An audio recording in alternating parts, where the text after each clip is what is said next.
Food delivery ചെയ്യുന്ന ഓരോ ആളിൻ്റെയും പിന്നിൽ ഒരു കഥയുണ്ട്. ഇതാണ് എൻ്റെ കഥ. 8 വർഷത്തെ കരിയർ എക്സ്പീരിയൻസ് ഉണ്ടായിട്ടും ഇന്ന് ഞാൻ ഈ പണിക്കിറങ്ങുന്നതിന് ഒരു കാരണമുണ്ട്. ഇപ്പോൾ ഞാൻ റെഡിയാവുന്നത് ജോലിക്ക് പോകാനാണ്. ഈ വീഡിയോ കാണുന്ന നിങ്ങളിൽ പലർക്കും ഞാൻ പുതിയ ആളായിരിക്കാം. പക്ഷേ എന്നെ കുറച്ചു കാലമായി അറിയാവുന്നവർക്ക് ഒരു സംശയം ഉറപ്പായും ഉണ്ടാകും. അല്ല, JK ഇതിലൊക്കെ എങ്ങനെ എത്തി? ഒരു വരിയിൽ ഉത്തരം പറയാൻ പറ്റില്ല. കാരണം അതൊരു തീരുമാനത്തിൻ്റെ കഥയല്ല, കുറച്ച് പ്രത്യേക സാഹചര്യങ്ങളുടെ കഥയാണ്. അതൊക്കെ ഓരോ എപ്പിസോഡായിട്ട് പറയാം. സത്യം പറഞ്ഞാൽ ഫുഡ് ഡെലിവറി ചെയ്യാൻ എനിക്കൊരു മടിയില്ല. അഭിമാന പ്രശ്നം അതൊട്ടും തന്നെയില്ല. ഞാൻ വിശ്വസിക്കുന്ന ഒരു കാര്യമുണ്ട്: നമ്മൾ ആത്മാർത്ഥമായി പണിയെടുത്താലേ ജീവിക്കാൻ പറ്റും.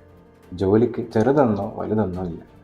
പക്ഷേ ഇതൊക്കെ എനിക്ക് തോന്നിയ പോലെ വീട്ടിലെല്ലാവർക്കും തോന്നണമെന്നില്ലല്ലോ.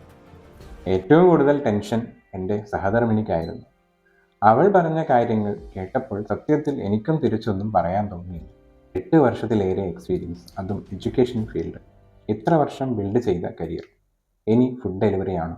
ശരിക്കും ഇതൊക്കെ കേട്ടപ്പോൾ പകച്ചുപോയി എൻ്റെ ബാല്യം.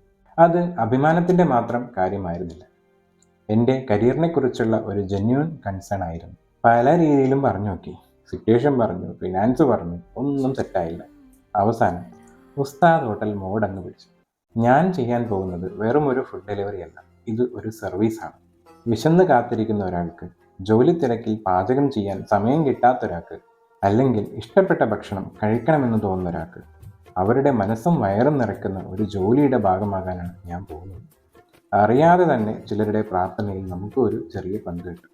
അതൊരു ബ്ലെസ്സിങ് അല്ലേ? അങ്ങനെ എങ്ങനെയൊക്കെയോ ഞാൻ അവളെ പറഞ്ഞ് കൺവിൻസ് ചെയ്ത് ശരിക്കും ഒരു കൺവിൻസിങ് സ്റ്റാറായി എന്ന് വേണമെങ്കിൽ പറയാം. പക്ഷേ ഒരു AC ക്യാബിനിലിരുന്ന് എല്ലാവരും സർ എന്ന് വിളിച്ചിരുന്ന ഒരാൾ എങ്ങനെ ഇവിടെ എത്തി?